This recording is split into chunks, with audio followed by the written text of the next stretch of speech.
Let's go to Winter Springs, where Larry is calling about his 2016 Prius. Larry, go ahead. You're on with Larry. Hi, Larry. Hey, buddy.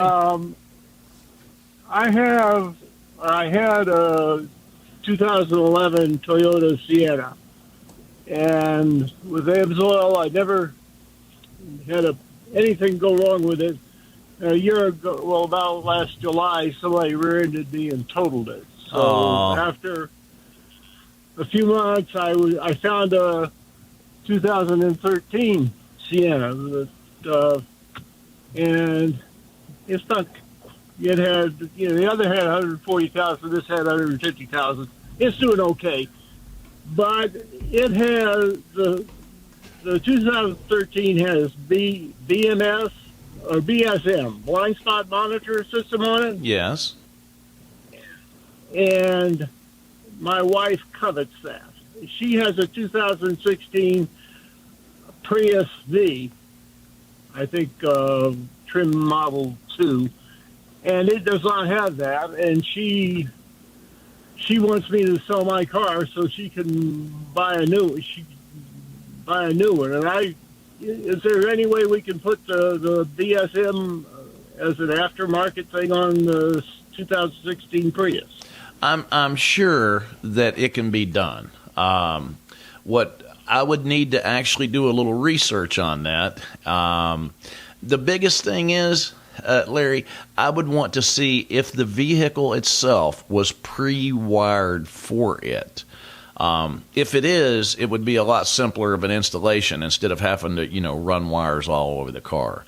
I'm really surprised. I'm really surprised it didn't come with it. Usually, that late of a model vehicle came with a blind spot, monitoring system. But if it didn't, then what I would do is I would want to see if they used the same wiring harness for all the Priuses and whether, that was just an option at that time or not. Because a lot of times what we can do is if it's already pre-wired for it, all we need to do is just get the factory sensors to go into the bumper covers, and then we've got everything wired already in the car, and just be a relay that would be missing out of the fuse block. And then we would have to figure out, because they'll have different mirrors, different side mirrors.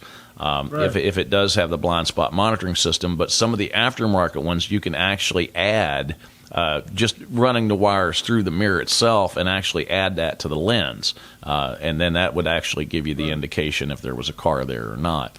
And plus there's also the fact to where, even if a person wanted to, we could probably always get a couple mirrors from a salvage yard that has that already built into it. You see what I'm saying? And then all we'd have to do is basically plug the things in and add the sensors, and life's good, So it's one of those things. I'll tell you what, the best thing to do would be to email me, Larry@magicmechanic.com, and let me see what we would need to round up in order to do that conversion. But it can be done. Okay. Anything can be done, and I could see why you'd rather go that route than to get rid of a good car just to go get something else that's got an option that your wife wants. So we'll see if we can help you with that. Thanks for your call, Larry. Thank you so much, Larry. That opens up a line for you to hop on with Larry Perry, the Magic Mechanic, 844-580-9326, 844-580 WDBO. Send in your open mics. They're coming up Larry Perry next. Here. For automotive information, maybe you got automotive questions on cars, trucks, vans, SUVs. Maybe you're thinking about purchasing a used vehicle, and maybe you just want my opinion. Tune in to the Magic Mechanic radio show every Saturday, 3 to 5 p.m. on WDBO.com. Also tune in to our Magic Mechanic YouTube channel, and don't forget to subscribe. And we'll all get together, maybe fix a few cars while we're at it.